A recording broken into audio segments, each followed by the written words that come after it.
네, 국내 시장의 특징을 점검하고 전략 세워보는 시간입니다. 오늘 김종호 연구위원과 함께 IBK투자증권 판교스탁 라운지 정경민 과장 자리하셨습니다. 어서 오세요. 네, 안녕하세요. 네, 어제 우리 시장부터 잠시 진단해 보겠습니다. 기관들의 IT 쪽으로의 매도가 유난히도 눈에 띄었던 어제였는데요. 대형주, 특히나 삼성전자로의 차익 실현에 나서는 것인지 시장 좀 점검할 필요가 있을 것 같아요. 네, 늘 강조드렸듯이 시장의 속도와 탄력을 결정하는 악셀레이터 같은 기관의 현물 수급이 어제 약 2천억 가량의 순매도를 보임에 따라서 시장이 이제 약세로 돌아섰습니다.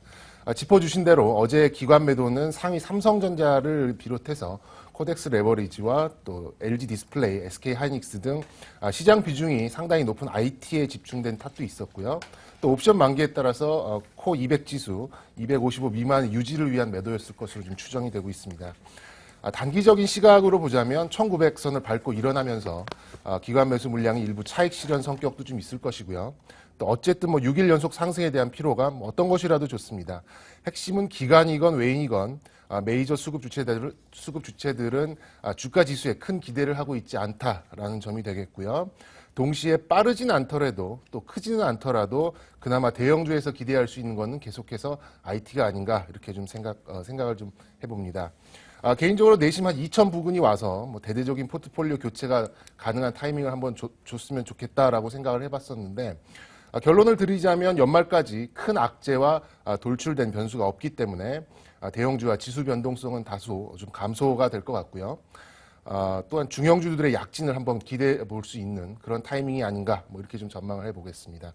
네. 표 하나 짚고 좀 넘어가겠습니다. 네. 당연한 얘기겠지만 하방이 일부 신뢰를 지지받고 있는 상황이라면 그리고 지수 변동성이 감소한다면 대형주들이 잘 움직이지 않는다는 것이고요.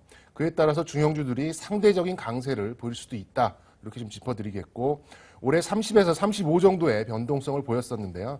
최근에는 20 부근까지 다시 변동성이 하락 추세로 좀 자리를 잡았습니다. 다음 표를 보시면요. 지난 15년간 8년은 중형주, 7년은 대형주가 상대적인 강세를 보였는데 최근 2년간 중형주가 좀 양호한 성과를 보였던 것은 대형주의 수익성이 답보 상태를 보이고 있다는 것이고요. 그 대안적으로 중형주가 많이 부각되고 있다. 이렇게 좀 결론을 내드리겠습니다. 따라서 지금부터 연말까지는 중형주의 움직임에 좀 주목을 해보시고요.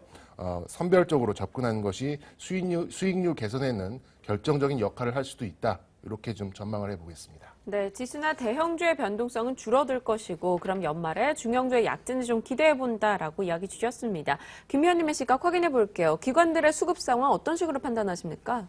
그냥 한마디로 얘기하면 줏대 없다 이렇게 좀 봐야 될 것 같습니다. 네. 꾸준하게 저가 매수를 하는 것도 아니고 그렇다고 해서 확실하게 팔고 있다라고 보기도 어려울 것 같고요. 프로그램 매매라든지 주변 상황에 따라서 매수와 매도 반복되고 있고 이건 장기 투자자라고 얘기하는 연기금도 최근에 마찬가지다.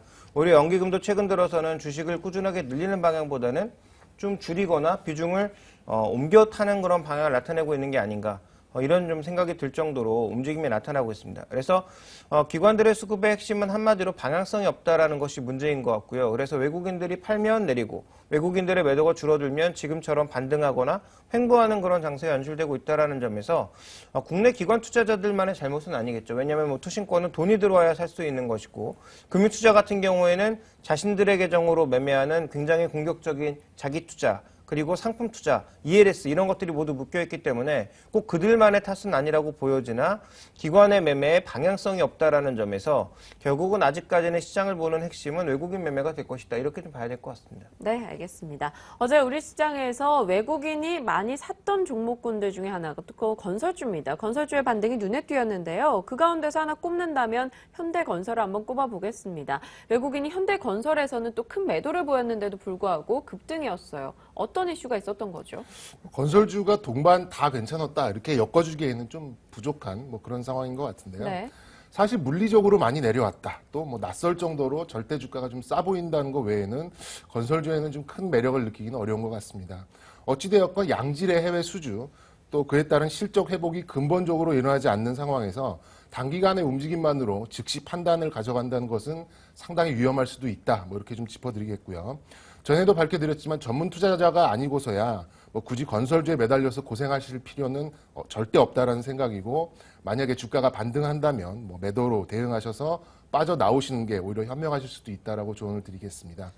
개별적인 이슈로 건설주들이 움직이는 만큼 현대건설이나 우량건설사인 호방건설이 주요 주주가 됐다는 소식에 급상승을 보였던 금호산업, 또 지분가치 등을 고려한 삼성물산 정도가 어느 정도 고려는 되겠지만 돌직구로 말씀드린다면 건설주에 대한 확신이 돌아서기에는 다소 좀 무리가 있는 상황이 아닌가 이렇게 좀 짚어드리겠습니다. 네, 건설주에 대해서는 굉장히 보수적인 시각을 전해주셨네요. 김 의원님은 동의하십니까? 네, 건설주가 본격적으로 회복을 보인다라는 시각에는 저도 동의하지 않고요. 방금 말씀하신 의견에 오히려 동의하는 쪽이고, 다만 건설주에 대한 투자 의견으로 놓고 봤을 때는 아까도 언급드렸던 것처럼 저는 삼성물산 그리고 현대건설 두 종목 정도는 긍정적으로 보고 있는데요. 현대건설의 어저께 나온 재료는 어제 새롭게 나온 재료가 아닙니다. 이미 현대차가 한전 부지를 샀을 때부터 나왔던 얘기거든요. 네. 그러니까 제가 보기엔 무언가 좀 다른 이슈가 있는데 어저께 이제 워낙 많이 오르고 기관 수급과 외국인 수급이 치열하게 부딪히다 보니까 뭔가 기사는 써야 되겠고 그러다 보니까 이제 과거 재료를 그냥 갖다 붙여서 이것 때문에 오른 것이다라고 아마 포장을 좀 한 것 같은데요. 제가 보기엔 그거는 좀 말도 안 되는 얘기다. 이미 열흘 이상 지난 재료를 갖고 6% 이상 주가가 오른다라는 건 제가 보기엔 기자들이나 아니면 시장에서 판단하지 못한 무언가 다른 재료가 있는 게 아닌가라는 생각을 가지고 있고요. 그다음에 삼성물산 같은 경우에는 시황과 상관없이 삼성 지배구조에서 갖고 있는 지분들을 어떤 식으로든 쪼개 팔 가능성이 높다라는 점에서 갖고 있는 보유자산의 현실화, 그것만 해도 시가총액의 7, 80%. 그렇다면 삼성물산은 그것만으로도 의미가 있다고 보고 있기 때문에 전 건설업종에서는 여전히 삼성물산과 현대건설 두 종목을 제외한 나머지 종목군들의 그 실적 신뢰도는 떨어질 수밖에 없고 그다음에 수주 신뢰도도 떨어진다 이렇게 판단하고 있습니다. 네, 삼성물산 일단 삼성 SDS 상장에 대한 기대감도 상당히 많이 반영이 되고 있습니다. SDS 상장 얘기 나왔으니까요. 그와 관련한 IT 서비스 업체들이 어제 굉장히 또 좋은 흐름 보이더라고요. 이들 종목군에 대한 시각은 어떠세요? 전체적으로 IT 서비스에 좀 관심을 가져야 하는 그런 시점이라 생각을 하고요. 네. 일정 기간 시장의 관심도 이어질 것이라고 전망하고 있습니다. 특히 각 그룹사의 중심에 있는 기업들이고요. 관계사의 비즈니스만으로도 충분히 먹고 살 만한, 쉽게 말씀드리면 철밥통과 같은 사업 모델이기 때문에 계속해서 다시 주목을 받을 것으로 예상이 됩니다. 일단 기대가 상당히 모아지는 만큼 SDS는 단기간에 실망을 줄 것 같지는 않습니다만 반대로 소문난 잔치에 먹을 것이 없을 수도 있다. 이렇게 좀 전망을 해보겠습니다. 개인적으로는 SK그룹의 계열사의 SKCNC를 계속해서 좀 주목을 하고 있는데요. 그룹의 지배구조의 핵심을, 핵심에 대한 그런 프리미엄을 좀 제외하더라도 높은 배당 성향을 비롯해서 또 신사업 추가에 따른 매출 성장과 또 시장에 관심이 돌아서고 있다는 점을 꾸준한 관심과 주목이 필요한 시점이라 생각이 되고요. 대형주 중에 고개를 끄덕일 수 있는 몇 안 되는 종목 중에 하나다. 이렇게 좀 전망해 드리겠습니다. 네, 알겠습니다. 자, 이제 우리 시장에서 또 관심주 이야기도 나눠봐야겠죠. 시장 전략부터 한번 여쭤볼게요. 현재 또 한 주를 마무리하는 금요일입니다. 어떤 식으로 전략 세워볼까요? 어제 수익률 상위를 좀 살펴보면 음식료, 건설, 의약품, 전기가스 이런 순서였습니다. 네. 이 상황에서 이 업종들이 좋다라는 이유라기보다는 아까 언급해 주신 대로 시장의 갈피를 잡기가 어렵다. 이런 반증일 수도 있겠습니다. 따라서 삼성전자를 제외하고 반도체나 디스플레이 등의 IT 하드웨어 쪽이 그나마 실적 신뢰가 조금 높은 수준이기 때문에 그쪽으로 비중을 좀 가져가 보시는 것도 괜찮을 수 있겠고요.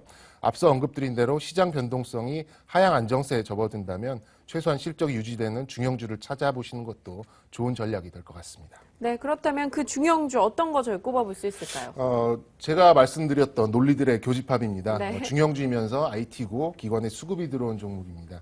LG 이노텍인데요. 15만 원에서 8만 원까지 약 4개월 동안 정말 빠르고 강한 조정을 받았습니다.